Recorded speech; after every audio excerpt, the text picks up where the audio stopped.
Hello, welcome to Media Countdown. My name's Chris, I'm Robert. and today we're going to be ranking the top rock albums of the 90s. Our rules are simple. The album had to be released in the 90s. It had to be a rock act. It had to have commercial success, and our opinion. All right, let's get to it. All right, Chris, number 60, Kid Rock, Devil Without a Cause. What you think about this one? I mean, every list got to start from the bottom, and I guess that's where we're at right now. Guess that's more your opinion, huh? I was not a fan of Kid Rock. I know a lot of kids our age, because this was literally almost 20 years ago. Actually, more than 20 years ago. We were senior in high school. Yeah, we were seniors in high school. I was not a big fan, but he was massive. Everybody loved him. So this was the album that really got him going. I like the song he did with Sheryl Crow, but I believe that was the next album. But overall, I think Kid Rock's kind of one of those people, like either you loved him or you hated him. Yeah. I don't really hate him. I've never been a big fan. Yeah, But I do think it's funny that he has a golden shower in his White House in Nashville. He literally made his entire shower with like solid gold. So every time you take a shower at his house, you're taking the golden shower. I appreciate his sense of humor, but his music's not that great. Yeah, wasn't a fan. Like I said, we all start from the bottom. So, all right. Well, we're going to next. We have Bare Naked Ladies Stunt. What do you think? Kind of forgettable. They're Canadian nice guys, I guess. They have a silly name for a band. The song I never liked. The main 1 week song. Yeah. It's kind of annoying because they would play it again. It got rare. It got a huge amount of airplay. I mean, they were kind of unique as far as the band. And they didn't. You can't say that Bare Naked, like their sound was their own. You know, like they had a sound that was very unique to them. But yeah, I mean, kind of forgettable. I hate to say it wasn't really in my wheelhouse at the time, but you still got to get. It did huge. Mm-hmm. So, all right. Number 58, Marilyn Manson, Antichrist Superstar. Apparently, this guy doesn't like organized religion. Look, we're gonna like really piss some people off here, but are we? I'm not a fan of Marilyn Manson. Even when he was around, even when he first started out, I didn't really get it. I mean, I get he didn't really like religion. It was shock rock. It was just it's I didn't really like this album. I thought the first album he had a different guitar player. I think wrote a lot of songs. Mm-hmm. Was a little bit better. Lunchbox will always be a kick-ass song. But that was the first album, and that wasn't really all that commercially successful. This is the one that made him very popular. This is one that did well. Mm-hmm. He was at one time the biggest really band out there for that moment in time. Yeah, I was. Yeah, again, like people like really got crazy on him. He got off on a lot of people really hated him. Yeah, and I think people like would actually like him because people hated him. Nice. So it was kind of like a rebellious thing. But like, I mean, he kind of goes into that T-shirt band. Oh yeah, category that people will like. You know, they'll get a band that they really like because of the T-shirt. Mm-hmm. It's like, you know, an accessory type of deal. There's a couple of bands here that are probably like on that. Yeah. It was a really good album. It was a really big album. It was really popular, but not a fan. That's why it's at 58. Yeah. All right, kind of like from Marilyn Manson to number 57, Smash Mouth Astro Lounge. I mean, they're just a nice little bunch of. I mean, this is the album, excuse me, with All Star, which was a huge song. Oh, it would not go away. They played it everywhere.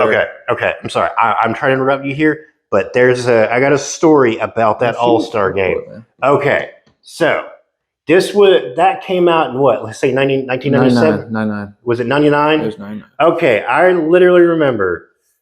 My mom I was 17, 18 years old. My mom was taking me to the mall to go get some shoes. On the way to the mall. They played it twice on the radio. As we got to the shoe store, they were playing it at the shoe store. Mm-hmm. Then, when we got home, it played it twice on the way home. And then when I turned on the TV to watch MTV, they played it on TRL. You could not escape that song. No. And then I thought it was gone, and then they put it back in Shrek, and now it's just it's like a all-time classic. Made them a lot of money, I hope. So, yeah. You know. I mean, but as far as that goes, yeah, I mean, there was some of their other stuff, like Walking on the Sun was actually pretty good. Album, but, I mean, you know, like that was their previous album, but yeah. They're kind of forgettable. I hate to say they're kind of like Bare Naked Ladies. Yeah, like once that song was huge and you know, but by the early to mid aughts, they were kind of forgotten. Mm-hmm. All right, number 56 is Hole, Live Through This. Yeah, I kind of protested this song being on this whole album being on this list. This was the guy that wanted it. I'm gonna let him talk about this one.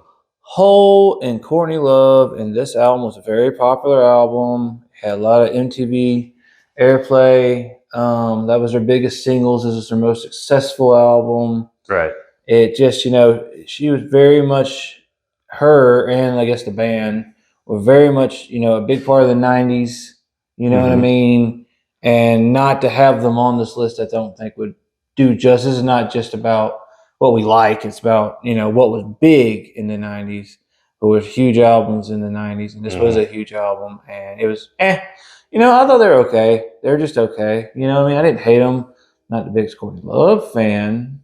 She did great in that one movie. What was it? The People versus Larry Flint. But that's different. But that's like literally has nothing to do with the album. Well, I know a lot of people don't just assume it with her, and they don't like her, so they don't like the music. But the music was just okay. It was kind of meh.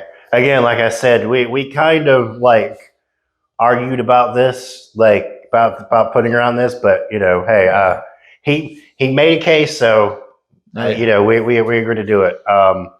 All right, number 55, Dave Matthews Band, Under the Table and Dreaming.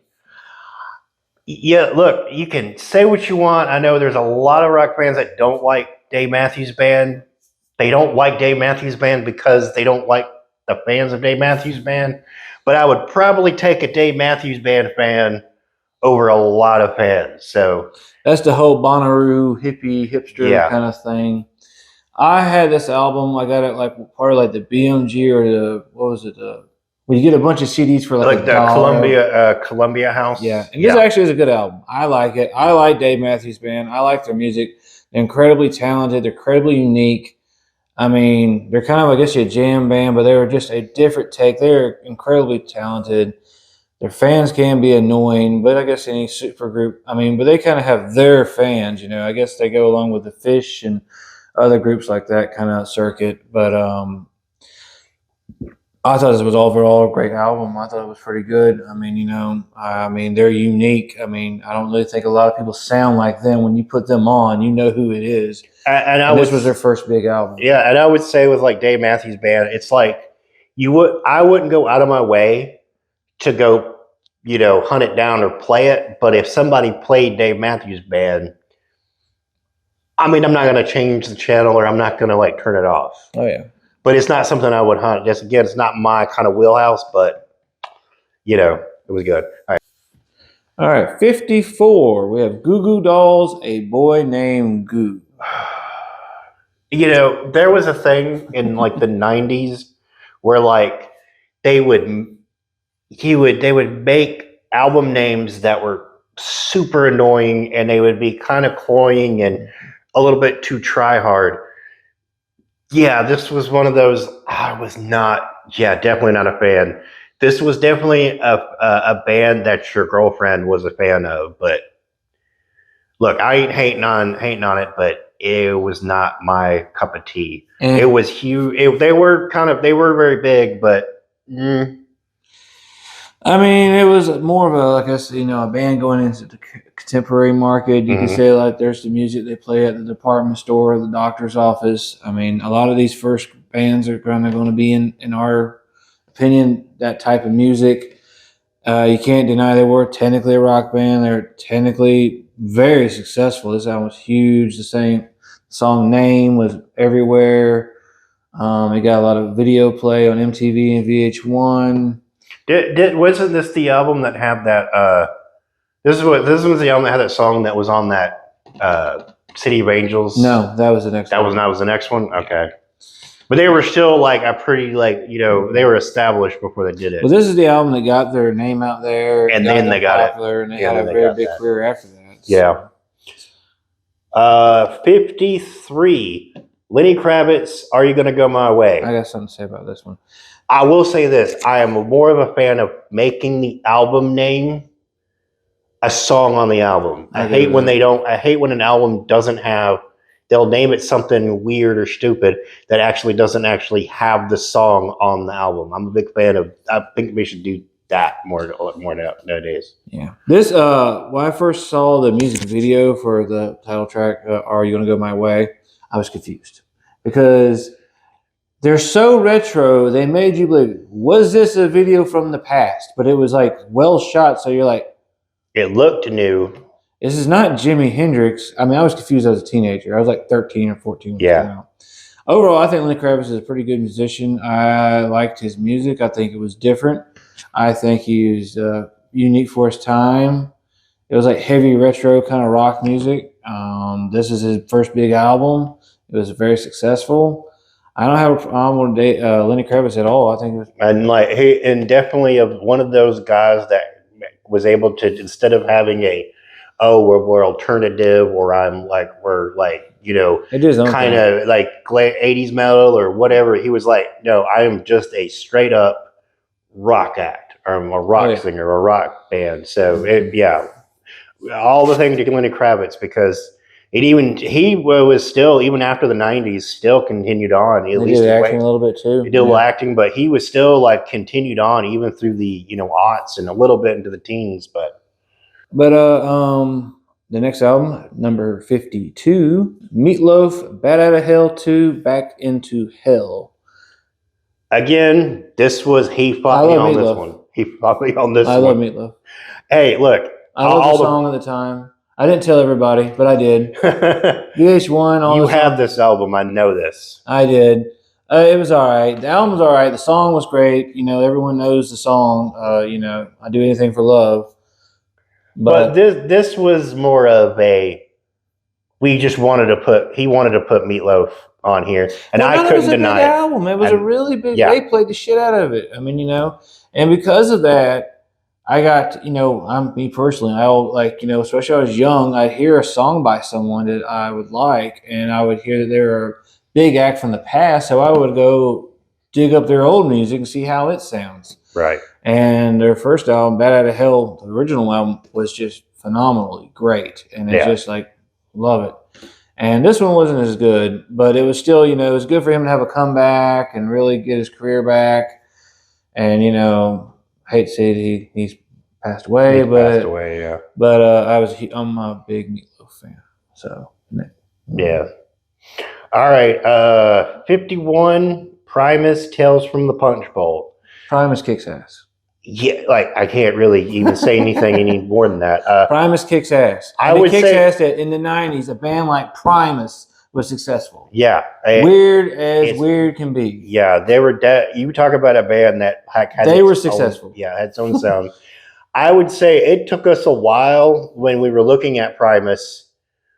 When we were setting up the list, we said we're Primus, and they're like, but what album? Because we really couldn't. Yeah, they had so many good albums, but this was probably the most successful. Well, this the one with the video with the guy, the Duracell commercial guys that played. They make fun known as Big Brown Beaver. Yeah.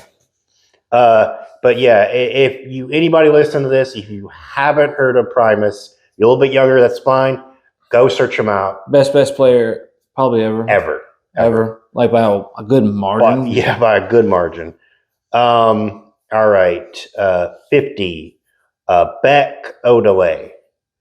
Honestly, this was one of these out. Like there's a couple more. There's a couple bands on here that we might have put on here. Each band gets one album, by the way. Yeah, each band. Yeah.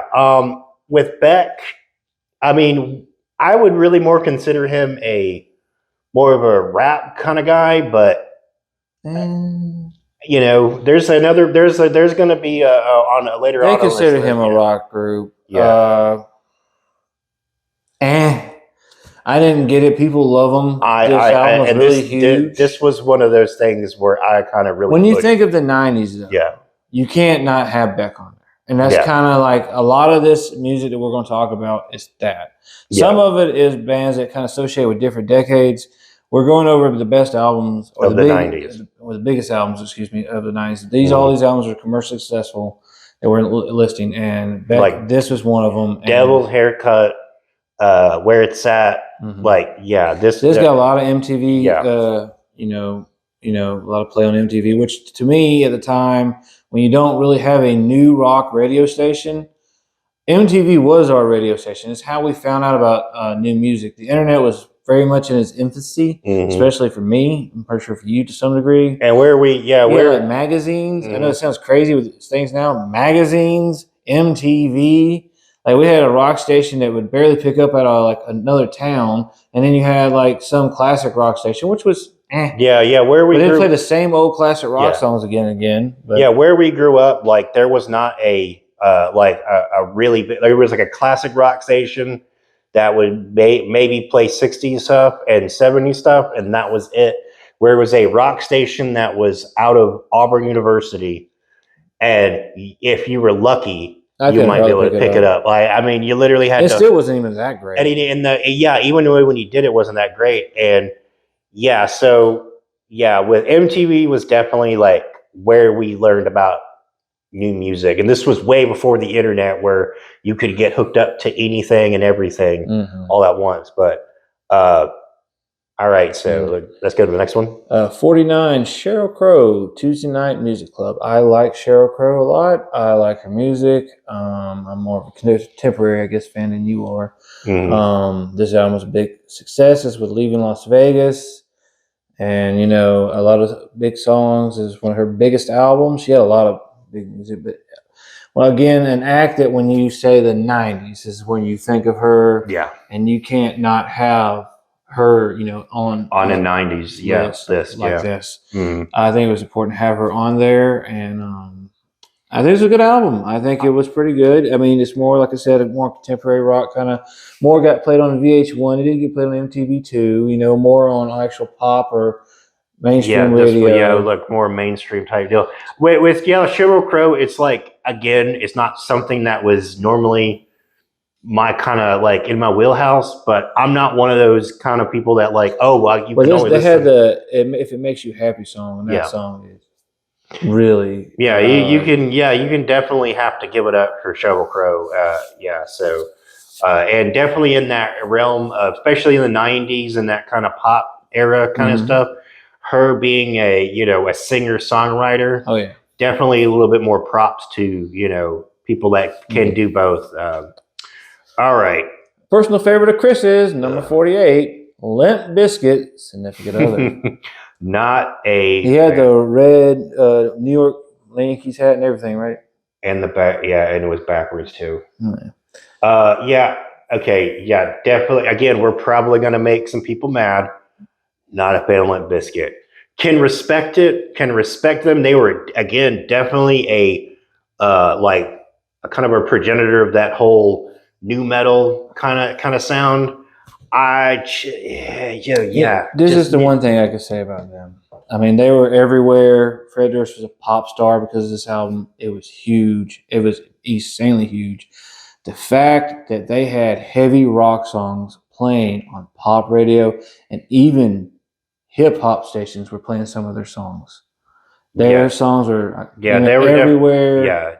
Definitely a kind of a very unique type of band. Put that type of music, which kind of seemed more in the shadows, well, kind of, sort of, I don't know. It just make it very mainstream for once. You know what I mean? Have heavy guitars and heavy rock music which me and you are both big fans of, being in the mainstream. I don't I really kinda know a band like I Limp Bizkit that did it since. Kinda? I can give a little bit of respect to them as far as that goes. And, like I said, yeah, it just wasn't my cup of tea, but we really can't put a 90s list and not put Limp Bizkit. It just, yeah, you just can't do it. Right. 47, Incubus, Make Yourself. Uh, I love this album. this was a, if there's the type of albums or songs that will immediately transport you back to where you were, this is definitely one of those albums. And I listen to this, and this transports me back to 1998 or 1999, like immediately. It was definitely, again, they were definitely a unique band. They were kind of in that kind of realm of, it was more guitars and a little bit more kind of, trip beats, and they used a lot of like used to DJ and stuff like that. So pretty unique. Yeah, like we really could not have this. We really just couldn't make a list without them. I What think do you this think? album is one you can just kind of hit play. I mean, it's not really known for that. Pardon Me was the first song, which was still, I don't know, I guess is their biggest song. They had some other big songs, or more pop hits, I guess, but that was like their first big song. I know we had some kind of TV package my parents got, and they had got MTV X, which I doubt no one remembers, but I do. But it was MTV. It was just a station that played nothing but music videos, and it would only play rock music videos. And that's how I found out about Incubus, or I probably don't know how I would have found out about them. And they had the "Make Yourself" video, and I mean that video for that album, and it was just this. I went back and even listened to this on Spotify. It holds up. It's great, and it's on my Yeah. playlist. And it's this whole album has more than just like their big hit. But yeah, I think this album's great. Yeah, definitely give them a look up. Number 46, Tom Petty and Wildflowers. They're known more for the 80s music, but this was a big album in the 90s for him. That's why for the list, he's a legendary act. Look, we always got to give it up to Tom Petty. He was like, R.I.P., but he was one of the greatest. I can't, Wildflowers. Again, he was a little bit more into him than I was. Well, this album had his actual my favorite song on it. You Don't Know How, You know how it feels, yeah. which is my favorite Tom Petty song. It was great, and I still, I liked a little bit more of his 80s stuff. Oh, yeah. But yeah, Tom Petty Tom Petty was awesome, and he always This was will be his awesome. biggest album in the 90s, and it was a big album in the 90s. Yeah. So, yeah. Mm-hmm. Number 45, this is a big one. Aerosmith, Get a Grip. This album was huge. This was really I won't say a comeback album, because they had Pump had come out in 89. Well, and the Red DMC, yeah. Well, no, that was the other one, but that's what really got him coming back. But Pump had what's the song about with the video when he was like, Jamie's Got a Gun. Yeah, that was a big song. Mm-hmm. But this album was huge. I mean, huge. I had it. It was great. Was it Crazy? They had the videos with his daughter and Alicia Silverstone. Yeah. Crying, Crazy, Amazing. Eat the Rich. The big video. What's that crazy video with the guy that have his face?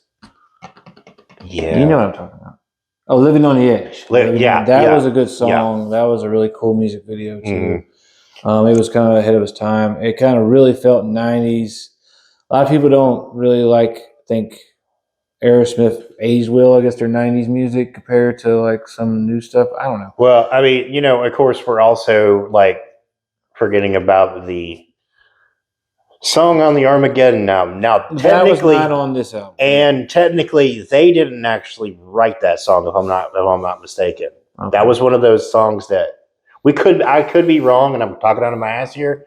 But if I'm not mistaken, I think that the Armageddon song was a song that was written by somebody else, and they just performed it. Yeah, the way it was a huge hit for them. But yeah, Aerosmith, they're definitely one of those things that wasn't my thing, but like you could not escape them. They were just kind of always, especially around 92, 93, like they were just inescapable. Oh yeah.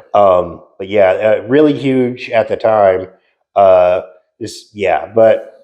All right, so we're moving on to 44. Mm-hmm.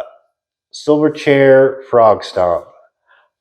Again, this was one where they were really, really big when they first came up.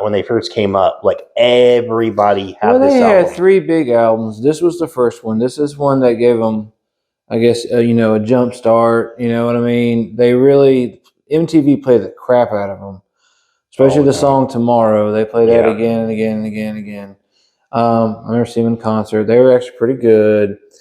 I don't know. It's just like a band that didn't age well. I don't know. Really can't explain why some music doesn't age well and some doesn't. And I mean, does not. This is definitely like an album of its time, and Yeah, that's a it good way of really putting it. doesn't really kind of like it. Definitely feels kind of mid '90s. Like we're just slowly out of we're just coming out of the Seattle grunge kind of Well, I thing. think a lot of people think they were kind of supposed to be like a Nirvana knockoff. I don't really see it. They just they Yeah, sounded like the Nirvana music of the Jr. time. Big whoop. Yeah. I mean, they were right. I mean, I of course I had this album and I liked it, but I never. This was one of those bands that like. would you play it today? And it's kind of like no. Probably no, probably not. Okay. Next, this was a big one. Number 42, Bush 16 Stone. Yeah, like Bush, definitely one of those bands that probably didn't age that well and kind of, you know, went up to the sky and then kind of fell right back down again.